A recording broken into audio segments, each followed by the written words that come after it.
오늘도 저는 퇴근하는 길에 이렇게 영상을 켰습니다.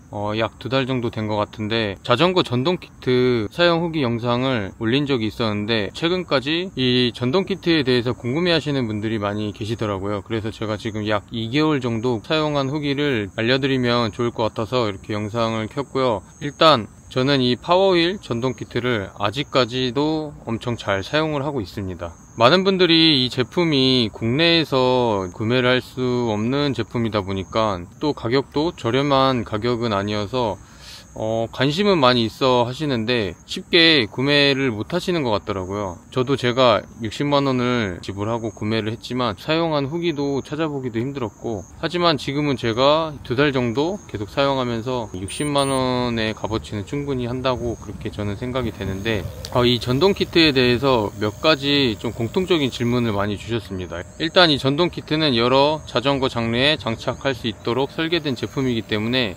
미니벨로 또 MTB, 로드 자전거 모두 장착이 가능한데, 그렇다고 모든 자전거와 호환이 되는 건 아니고 이 파워휠 규격에 맞는 그런 10포스트하고 그리고 일반적인 그런 프레임의 외형을 가지고 있는 그런 자전거에는 장착이 대부분 가능합니다. 하지만 이 제품을 장착할 때 10포스트에 전용 어댑터를 장착을 해야 되는데 가장 큰 사이즈가 31.88입니다. 10포스트 외형이 31.88 이상이 된다고 하면 어댑터 없이 장착을 하셔야 되는데, 그러면은 탈거가 될 수 있는 그런 위험 요소들이 많기 때문에 어댑터 없이 설치하시는 건 그렇게 추천드리지 않습니다. 제가 저번 영상에는 트라이폴드 바이크스 시티죠, 유사 브롬톤에 장착을 한 영상을 올렸었는데, 이번에는 406 사이즈인 20인치 반접이식 미니벨로에 장착을 했습니다. 이렇게 장착을 해서 오늘 아침에 출근할 때 사용을 했고요. 그리고 지금 퇴근하는 길에도 무리 없이 이렇게 잘 사용을 하고 있습니다. 이렇게 보시면 일반적인 20인치 반접이식 디에고 모델에 장착한 모습입니다.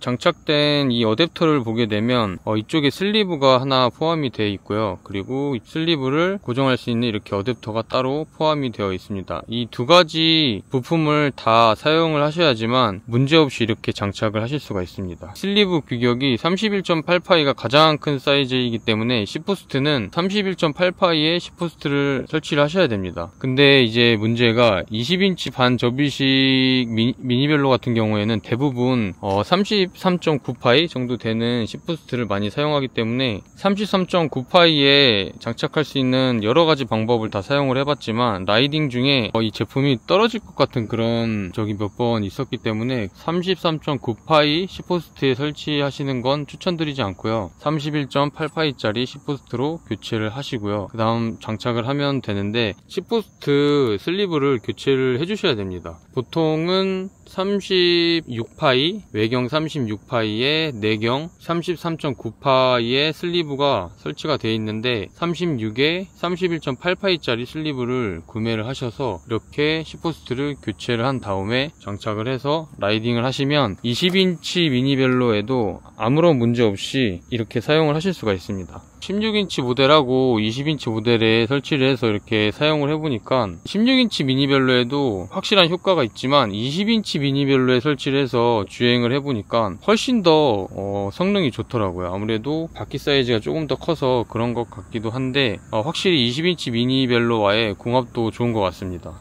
그리고 또 가장 많이 물어보시는 것 중에 하나가 이렇게 롤러가 타이어에 터치를 해서 굴러가는 방식이기 때문에 타이어 마모가 심할 것 같고 또 타이어에 열이 발생하지 않냐, 이런 질문들을 많이 주셨는데, 제가 2개월 동안 꾸준히 사용을 해봤지만 눈에 띄게 타이어 마모가 심하다는 그런 느낌은 없었습니다. 이건 제가 더 사용을 해봐야지 알겠지만 걱정할 수준은 아닌 것 같고요. 그리고 바퀴가 굴러가면서 이 롤러도 같이 굴러가는 방식이기 때문에 타이어에 열이 발생하거나 그렇진 않습니다. 제가 이 제품을 거의 한여름 내내 사용을 해도 타이어에 열이 발생해서 타이어 펑크가 난다거나 그런 일은 전혀 없었고요. 다만 이 제품을 사용하면서 몇 가지 단점이 조금 있었는데, 일단 이 제품을 어플과 연동을 해서 이렇게 조작을 하셔야 되는데 어플이 정식적으로 이렇게 플레이스토어에 등록이 되어 있지 않아서 약간은 좀 찝찝한 그런 느낌이 있습니다. 그래서 저는 어플을 웬만하면 사용을 하지 않고요, 이렇게 그냥 어플 없이도 사용이 가능하니까 어플 연동 없이 이렇게 사용을 하시는 걸 추천드립니다.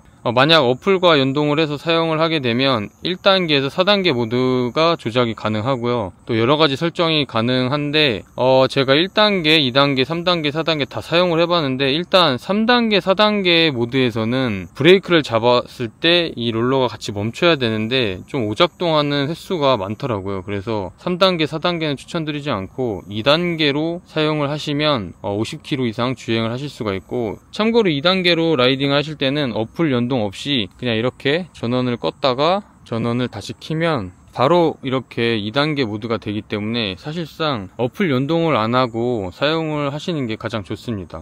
2단계 모드에서는 브레이크를 잡으면 자동으로 잘 멈추기 때문에 이 사이트에서도 2단계 모드로 라이딩을 하는 걸 추천을 하더라고요. 그래서 저는 2단계 모드로 이렇게 사용을 하고 있습니다.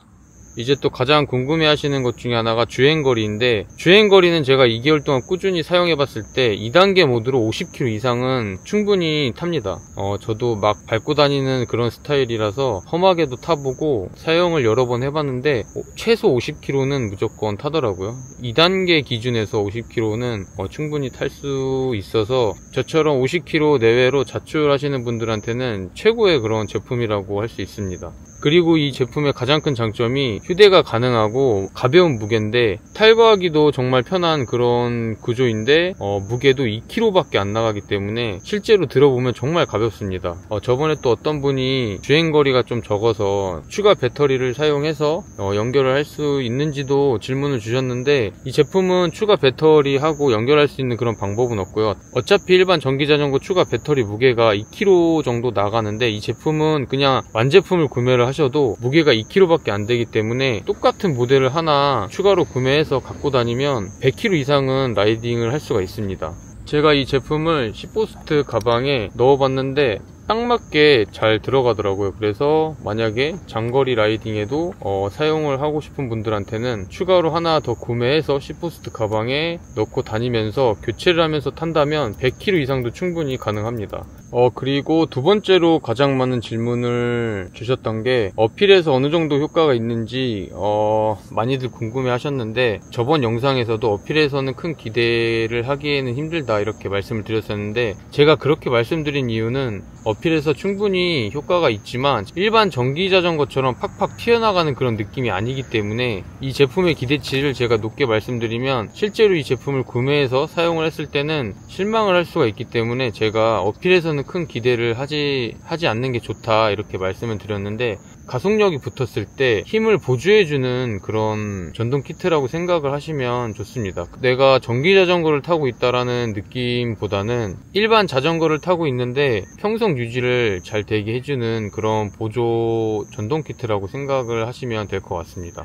그리고 저는 이 제품을 11월 달에 공동 구매를 해서 이 제품에 관심이 있는 분들한테 조금 더 저렴하게 그렇게 판매를 할 수 있도록 계획을 하고 있습니다. 가능하면 11월 초쯤에 공동 구매도 한번 진행해 볼 생각이니까 가격이 많이 부담되시는 분들은 조금 기다리셨다가 공동 구매로 구매를 하셔도 좋을 것 같습니다. 이 제품은 따로 이렇게 디스플레이가 없기 때문에 이 제품이 작동되는 원리는 그냥 페달링을 했을 때 일정 속도 이상이 올라가게 되면 자동으로 작동이 되고요. 그리고 브레이크를 잡아서 속도가 줄어든다 하면 자동으로 감지를 해서 작동이 멈추는 그런 원리입니다. 현재는 제가 알리익스프레스 링크를 통해서 들어가 보시면 저는 60만원에 구매를 했지만 현재 판매가 조금 많이 이루어져서 그런지 몰라도 45만원에 판매를 하고 있더라고요. 거기에 관세까지 붙으면 55만원 정도에 구매를 하실 수 있는 가격인데 그 정도면 제가 구매했던 가격보다도 현재는 더 저렴하게 가격이 내려가 있어서 그 정도면 괜찮을 것 같다는 생각도 들고, 그리고 이 제품을 구매하실 때 옵션에 바퀴 인치 수를 선택하는 게 있는데 그거는 크게 신경 안 쓰셔도 됩니다. 어차피 이 제품은 한 종류이기 때문에 20인치를 선택하시던 22인치 뭐 그 이상을 선택하셔도 어차피 똑같은 제품이 오기 때문에 옵션에서 바퀴 인치 수 선택하는 건 크게 의미가 없습니다. 그냥 20인치 선택하고 구매를 하시면 될 것 같습니다. 마지막으로 이 제품의 단점이 없지는 않습니다. 제가 느끼는 단점은 일단 5000시 사용이 불가능합니다. 그리고 방수도 생활 방수 수준은 되지만 절대 비를 맞추거나 물을 뿌려서는 안 되는 그런 제품이기 때문에 그런 부분들은 조금 단점이 될 수가 있고, 그리고 어플이 불안정하다는 점, 그리고 국내 AS가 불가능해서 제품을 수령했을 때 제가 알기로는 한 달 이내 바로 환불이나 교환이 가능하기 때문에 이 제품을 수령해서 문제가 있다고 판단이 되면 바로 환불을 하셔야 됩니다. 그리고 이 제품을 전용 어댑터 없이 고정을 해서 사용하시는 분들도 있는 것 같은데, 그렇게 사용하시면 이 제품이 망가진다거나 탈거가 될 확률이 높기 때문에 전용 어댑터를 사용을 해서 설치를 하시는 걸 추천드립니다. 제가 지금 2개월 동안 사용하면서 이렇게 느꼈던 부분에 대해서 말씀을 드렸고, 앞으로도 계속 꾸준히 사용해 볼 생각이고요. 생각보다 이 제품에 관심을 많이 갖고 계시는 분들이 많아서 제가 이렇게 급하게 영상을 찍었는데, 일반 전기자전거처럼 팍팍 튀어나가는 그런 느낌은 아니지만 성능 하나는 확실하기 때문에 크게 걱정할 필요는 없을 것 같아요. 하지만 또 이 직구 제품 같은 경우에는 뽑기 운도 있기 때문에 그런 부분은 조금 안타깝긴 하지만 바로 사용을 해서 문제가 있다고 판단을 하면 바로바로 환불을 받으셔야 됩니다. 그럼 저는 날씨가 점점 어두워지고 있어서 집으로 가야 되기 때문에 오늘 영상은 여기서 마치도록 하겠습니다. 오늘도 끝까지 시청해주셔서 감사합니다.